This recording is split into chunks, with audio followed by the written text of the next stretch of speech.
ఓం శ్రీ గణేశాయ నమః. శ్రీమాత్రే నమః.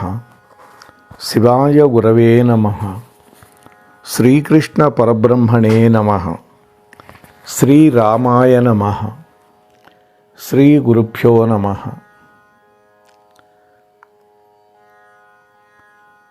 ఆపదామపహర్తారం దాతారం సర్వసంపదాం లోకాభిరామం శ్రీరామం భూయో భూయో నమామ్యహం. కూజంతం రామ రామేతి మధురం మధురాక్షరం ఆరుహ్య కవితాశాఖాం వందే వాల్మీకి కోకిలం. ప్రియ భగవద్బంధువులారా, శ్రీరామనవమి పండుగ పురస్కరించుకొని శ్రీరామచంద్రమూర్తి యొక్క నవరాత్రుల్లో భాగంగా మనం గత 6 రోజులుగా శ్రీరామాయణ సారామృతాన్ని తాగుతూ ఉన్నామండి చెవులతోటి. నిన్న 6వ భాగంలో రామచంద్రమూర్తి యొక్క క్షమాగుణం గురించి మాట్లాడుకుంటున్నాం. క్షమయా ధరిత్రి అని కదా అంటారు. భూదేవితో పోలుస్తారు క్షమాగుణాన్ని. అటువంటి రామచంద్రమూర్తికి దాపురించినటువంటి కష్టం కేవలం విధి వైపరీత్యమే అని స్వామి చెప్తున్నాడు లక్ష్మణస్వామికి. ఏం చెప్పాడో ఈరోజు 7వ భాగంలో తెలుసుకునే ప్రయత్నం చేద్దాం. లక్ష్మణ, విధి విలాసం ఉన్నదే, దాన్ని ఊహించడానికి శక్యం కాదయ్యా అన్నాడు. ఈ విధి విలాసం అనేది మానవులకే కాదయ్యా, దేవతలకు కూడా నివారింప శక్యం కానిదే అన్నాడు. దేవతలు కూడా తప్పించుకోలేరు. ఆ విధి వైపరీత్యమే నా మీద, సీతాదేవి మీద, అలాగే మా మాతృమూర్తి అయినటువంటి కైకేయి మీద కూడా పడిందయ్యా అపనింద మోయటం కోసం. ఆ విధి ప్రభావం వల్ల, విధి యొక్క ప్రేరణ వల్ల కైకేయి యొక్క బుద్ధి మారిపోయింది. అంటే నా చేతికి చిక్కవలసిన రాజ్యాధికారం జారిపోయింది. ఈ మాటలు గనక మనం జాగ్రత్తగా పరిశీలిస్తే రామచంద్రమూర్తి యొక్క ఈ మాటలు రాముడిలో ఉండే క్షమాగుణం మేరు పర్వతమంత స్థాయిలో ఉన్నది అని మనం చెప్పుకోవచ్చు. అంటే చాలామంది మనం ఏం చేస్తామంటే ఏదైనా కష్టం వస్తే ఎదుటి వాళ్ళ వల్ల వచ్చింది అని నింద వాళ్ళ మీద వేస్తాం. అదే నీకు గొప్ప సంపద వచ్చినా, పెద్ద ఉన్నతమైన స్థితి వచ్చినా, నా ప్రతిభ వల్ల వచ్చింది, నా కృషి వల్ల వచ్చింది అంటాం. మనం జబ్బలు చరుచుకుంటాం. ఇక్కడ అవతల వాళ్ళ వల్ల తన ప్రయోజనాలకు భంగం కలిగినట్లయితే చాలామంది చేసే పని ఏమిటంటే వాళ్ళల్లో ఉన్న గొప్ప మంచి కూడా ఆ సమయంలో విషంగా కనపడుతుంది. అందువల్ల నానా విధాలైనటువంటి దుర్భాషలన్నీ నోట్లో నుంచి వస్తాయి. నువ్వే చేసావు, నువ్వే చేసావు, నువ్వే చేసావు, నీ వల్లనే ఇదంతా జరిగింది, ఇదే. కానీ శ్రీరాముడిలో ఉన్నటువంటి ఈ సంయమనం, సభ్యత, ఓర్పు కేవలం విధి ప్రేరణ వల్ల జరిగింది అని సరిపెట్టుకున్నాడు తప్ప ఎవరిని నిందించట్లేదండి. ప్రయోజనాలు భంగమైనా కూడా అవతల వాళ్ళలో ఉన్నటువంటి శ్లాఘనీయమైనటువంటి, కీర్తింప తగినటువంటి గుణాలని గౌరవించాల్సిందేనండి ఎవడైనా. విధి ప్రభావం వల్ల కైకేయి ఆ విధంగా ప్రవర్తించిందే కానీ స్వభావరీత్యా కానీ ఉద్దేశపూర్వకంగా కానీ ఆమె దైవీ గుణాలు కలిగింది అని చెప్పటం రాముడికి సాధ్యం అవుతున్నది. చూడండి, దీనివల్ల ఏమవుతుంది? తనకి అపకారం తలపెట్టే వాళ్ళల్లో ఉన్నటువంటి గొప్పదనాన్ని కూడా శ్లాఘించడం ఎవరి తరం అవుతుంది? ఆలోచించండి. శ్రీరాముడు మహనీయుడు కాబట్టి ఆయనకే సాధ్యమైంది. తన తమ్ముడు భరతుడు తన యొక్క తల్లిని ఇంకా నిందించి ఆమెకు మానసిక క్షోభ కలిగిస్తాడేమో అని రాముడు భరతుణ్ణి కట్టడి చేయాలి అనుకున్నాడు. అప్పుడు భరతుడితో ఏం మాట్లాడాడో చూద్దాం. 112వ సర్గలో అయోధ్యకాండ 27వ సర్గ 27వ శ్లోకం. మాతరం రక్షకైకేయం మారోషం కురుతాం ప్రతి మయా చ సీతయా చైవ శప్తోసి రఘునందన అంటాడు. నాయన భరత, మన తల్లిగారైనటువంటి కైకేయిని భద్రంగా చూసుకో.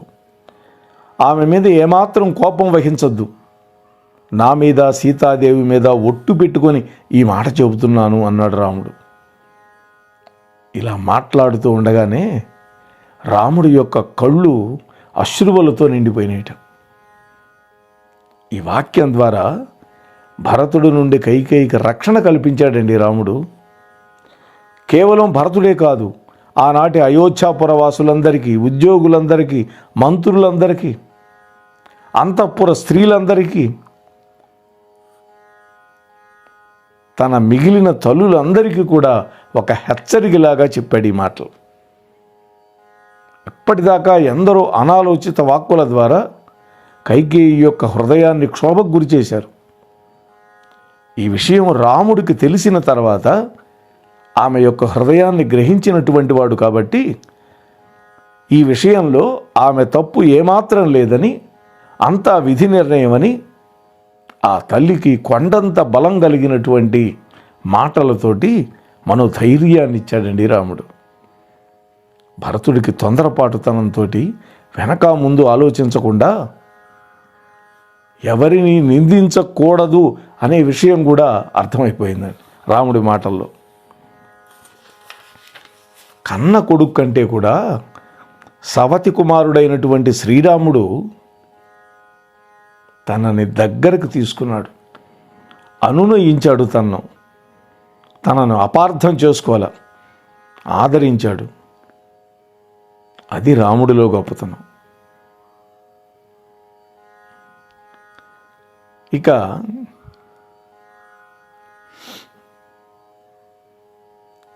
రావణాసురుడు యుద్ధంలో పడిపోయినాడు. అంటే స్వామి యొక్క క్షమాగుణం ఎలా ఉంటుందని చెప్పడానికి. విభీషణ, మీ అన్నయ్య రావణుడు ఒక పిరికి పందలాగా భయపడి యుద్ధం చేయలేక చావలేదయ్యా. యుద్ధంలో తీవ్రంగా పరాక్రమం చూపించాడు. మీ అన్నయ్య యొక్క రణోత్సాహం మామూలుదైనది కాదు, మహోన్నతమైనది. మృత్యుభయం లేదు, నిర్భయంగా పోరాటం చేసి చచ్చిపోయినాడు, వీరమరణం పొందాడు. అభ్యుదయాన్ని కోరుకుంటూ యుద్ధంలో వీరోచితంగా పోరాడటం అనేది క్షాత్రధర్మం, అంటే వీరుల యొక్క ధర్మం. ఆ ధర్మాన్ని పాటించి యుద్ధం చేసేవాళ్లే మహాశూరులు అని పిలువబడతారయ్యా. అటువంటి వాళ్ళు రణరంగంలో మృతి చెందినా కూడా వాళ్ళ కోసం ఏడవకూడదు అన్నాడు. ఇది రాముడు చెప్పిన మాట. ప్రజ్ఞాశాలి అయినటువంటి ఈ వీరుడి యొక్క ధాటికి సాక్షాత్తు ఇంద్రాది దేవతలే గడగడ వణికిపోయారు, 3 లోకాలు వణికిపోయినాయి. అటువంటి వాడు మృత్యుముఖంలోకి చేరినప్పుడు ఈ విధంగా కుమిలిపోవటం అనేది నీకు ధర్మం కాదయ్యా అని రాముడు విభీషణుని ఓదార్చాడండి.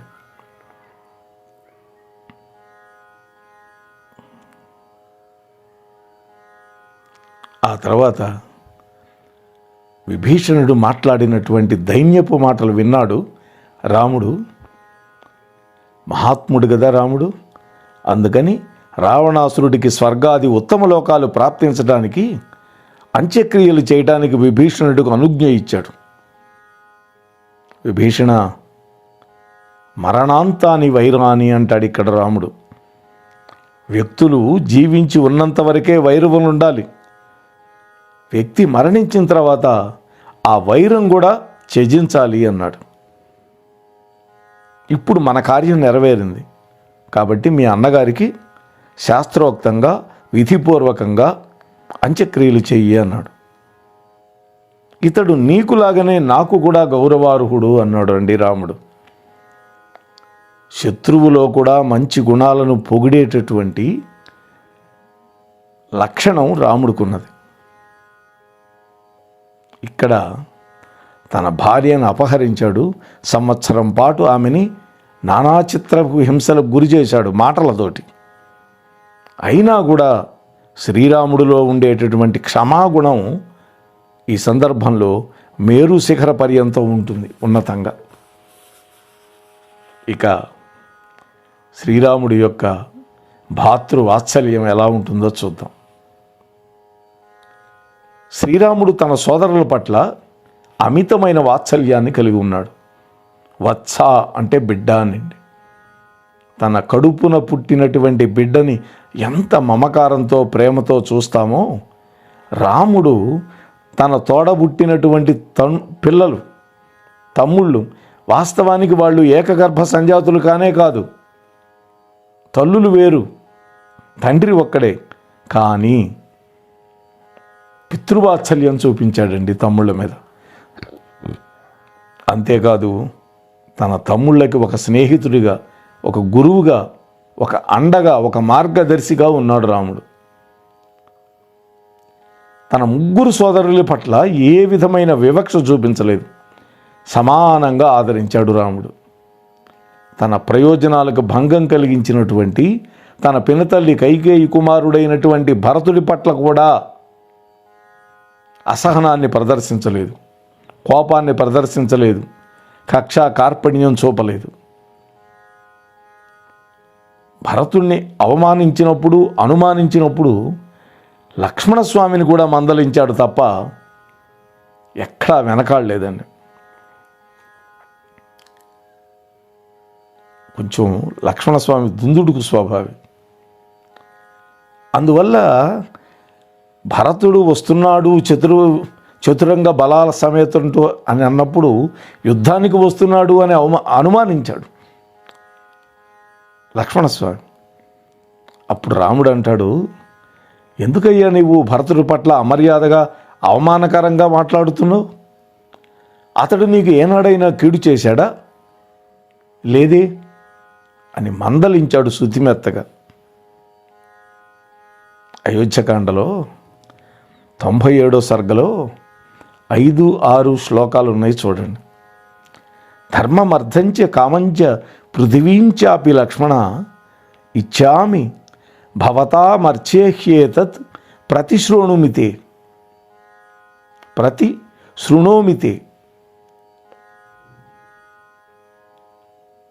అంటాడు రాముడు. ఓ లక్ష్మణ, ధర్మార్థ కామ మోక్షాలను కానీ, చివరికి ఈ రాజ్యాన్ని కానీ కేవలం మీ అందరి కోసమే నేను కోరుకుంటున్నాను, నా కోసం కానే కాదు అన్నాడు. ఈ మాటను నేను నీ మీద శపథం చేసి మరీ చెబుతున్నాను అన్నాడండి.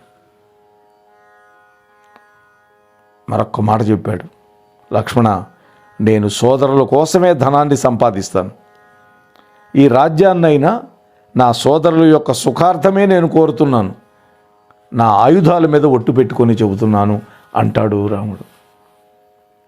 సత్యేనా ఆయుధమాలభే అంటాడు. ఓ లక్ష్మణ, భరతుడికి నీకు శత్రుఘ్నుడికి లేనటువంటి సుఖం నాకు మాత్రం ఎందుకయ్యా అన్నాడు రాముడు. కాబట్టి లక్ష్మణ, మనం నలుగురం అన్నదమ్ములం, ఒకే తండ్రికి జన్మించినటువంటి వాళ్ళం, కాబట్టి నలుగురం సమానమే, పిత్రార్జితం కూడా సమానంగానే మనం అనుభవించాలి. కాబట్టి రాజ్య పరిపాలన ద్వారా వచ్చే ప్రతిఫలాలు మీ ముగ్గురు కోసమే అన్నాడు. అందువల్ల మనకు వచ్చేటటువంటి సుఖభోగాలు నలుగురం సమానంగా పంచుకోవాలి. అంతే తప్ప మీకు సుఖభోగాలు లేకుండా నేను ఒక్కడిని మాత్రం అనుభవించే ప్రసక్తే లేదన్నాడు.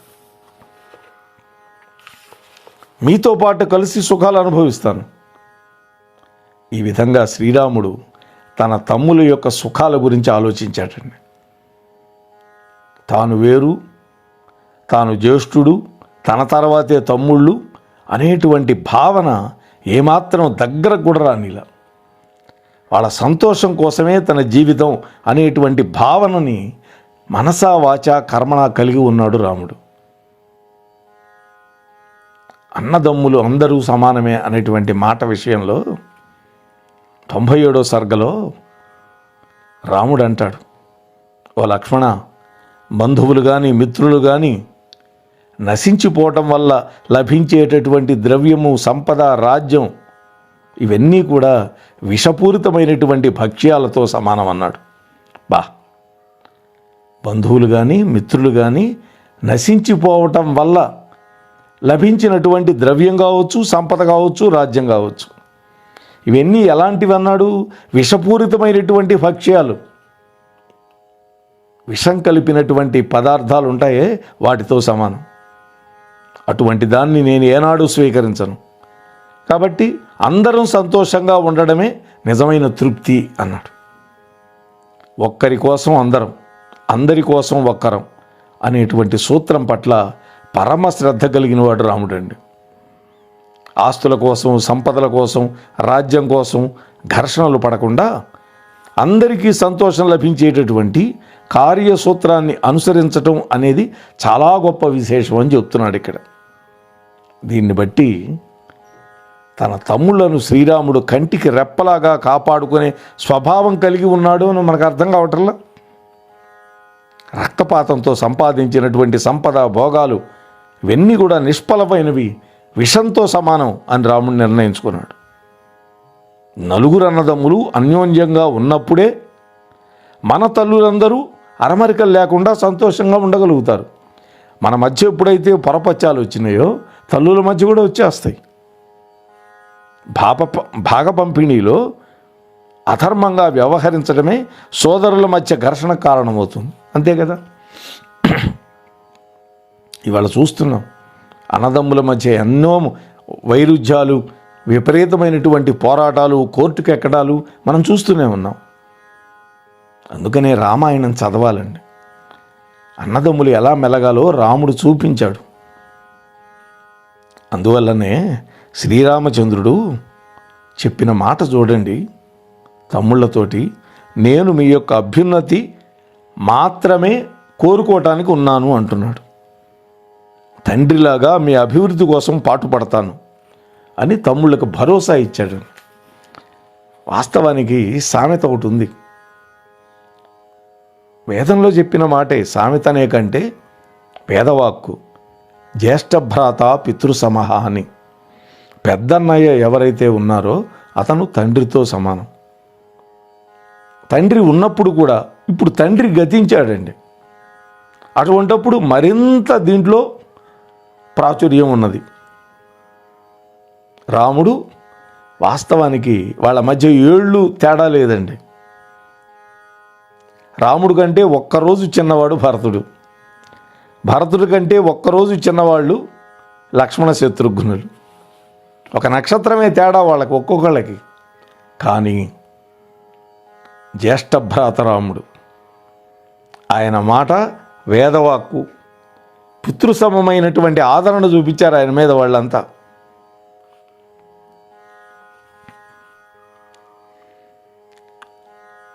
లక్ష్మణుణ్ణి ఒక దశలో మందలించాడు రాముడు. అయోధ్యలో తన పట్టాభిషేకం ఆగిపోయింది అనేటువంటి విషయం తెలిసినప్పుడు లక్ష్మణుడు బుసలు కొట్టాడు. ఆయన ఆదిశేషుడు అంశ కదండి. నానా విధాలుగా నిందించాడు. భరతుణ్ణి నిందించాడు, కైకమ్మని నిందించాడు, చివరికి కన్న తండ్రి దశరథుణ్ణి కూడా నిందించాడు. అయితే రాముడు ఒక్క మాట కూడా భరతుణ్ణి కానీ, కైకమ్మ గురించి కానీ, దశరథుని గురించి కానీ అప్రియంగా మాట్లాడలేదు. ఆ సందర్భంలో లక్ష్మణుణ్ణే కోపగించుకున్నాడు. లక్ష్మణ, నువ్వు భరతుడంటే ఎందుకు అట్లా రెచ్చిపోతూ ఉన్నావు? అతడు ఏనాడైనా నీకు అపకారం చేశాడా? నీ పట్ల అనుచితంగా వ్యవహరించాడా? లేదు కదా. మరి ఎందుకు ఈ విధంగా ప్రవర్తిస్తున్నావు? భరతుడిని అనుమానిస్తున్నావు? నా రాజ్య పట్టాభిషేకం ఆగిపోవటానికి భరతుడు కారణం అంటున్నావు. భరతుడు కారణం కాదంటున్నాడు. లక్ష్మణుడిని మందలించాడు.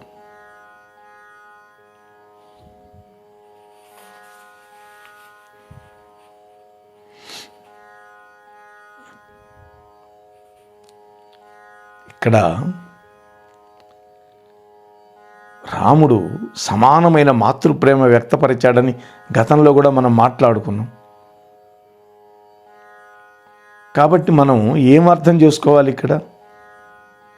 తల్లులు ఎప్పుడు కూడా ప్రియపుత్రుల పట్ల అణువంత భేదభావం కూడా చూపించకూడదు.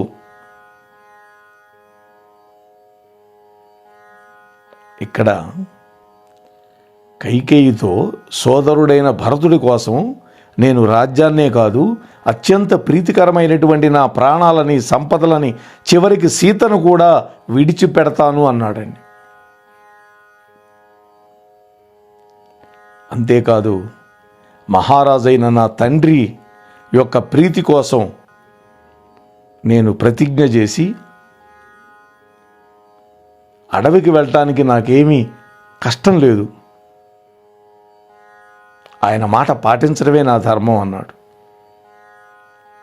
కాబట్టి రాజ్యాన్నే కాదు, నా పంచ ప్రాణాలు కూడా భరతుడి కోసం త్యాగం చేస్తాను తల్లి అని శ్రీరాముడు భరతుడి పట్ల తనకున్న అపారమైనటువంటి ప్రేమను వ్యక్తపరిచాడు కైకమ్మ దగ్గర.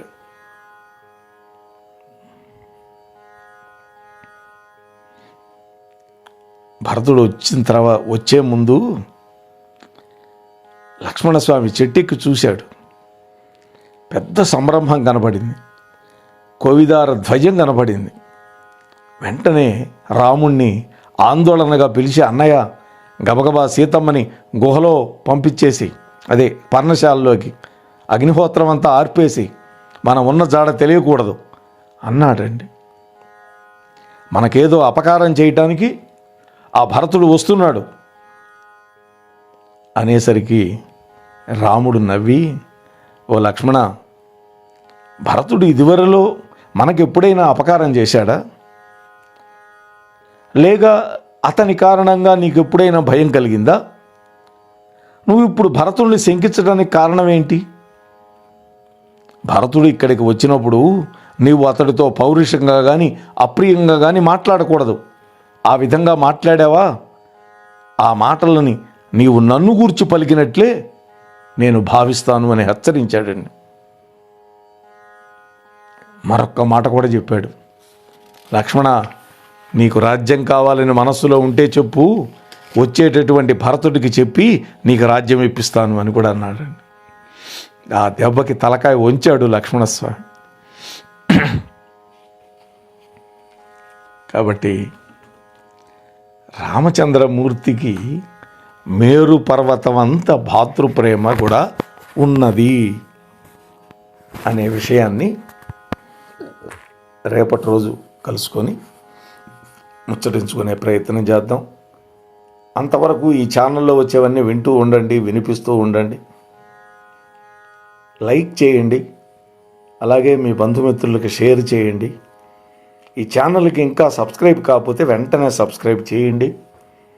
లైక్ చేసినప్పుడు మీకు హైప్ అనేటువంటి ఒక బటన్ కనిపిస్తుంది, దాన్ని ప్రెస్ చేస్తే మరింత మందికి ఈ వీడియో వైరల్ అవుతుంది యూట్యూబ్ ద్వారా అని మీతో మనవి చేసుకుంటూ, రాముడి యొక్క దివ్యానుగ్రహం మనందరి మీద ప్రసరింప చేయాలని రామచంద్రమూర్తి యొక్క పాదార విందాలు పట్టుకొని ప్రార్థిస్తూ ముగిస్తున్నాను. స్వస్తి సర్వేషాం. మన కార్యక్రమాలు నచ్చితే ఒక లైక్ చేయండి, మాకు ఎంతో ఎంకరేజ్మెంట్గా ఉంటుంది. అలాగే కామెంట్ చేయండి. కామెంట్ చేస్తే మేము మంచి క్వాలిటీ కంటెంట్ అందించడానికి దోహదపడుతుంది. ఆడియోస్ని షేర్ చేయండి. ఆడియోని షేర్ చేస్తే మన ఛానల్ అభివృద్ధి చెందడానికి ఉపయోగపడుతుంది. ఇంతవరకు మన కార్యక్రమాన్ని చూస్తూ ఎంజాయ్ చేస్తున్నట్లయితే, ఒకవేళ సబ్స్క్రిప్షన్ కనుక చేయలేకపోతే ఇప్పుడే ఈ క్షణమే సబ్స్క్రైబ్ చేసుకుని ఆ పక్క నుండి బెల్ బటన్ మోగించండి. వినండి, వినిపించండి, వింటూనే ఉండండి మోహనవాణి తెలుగు పోడ్కాస్ట్.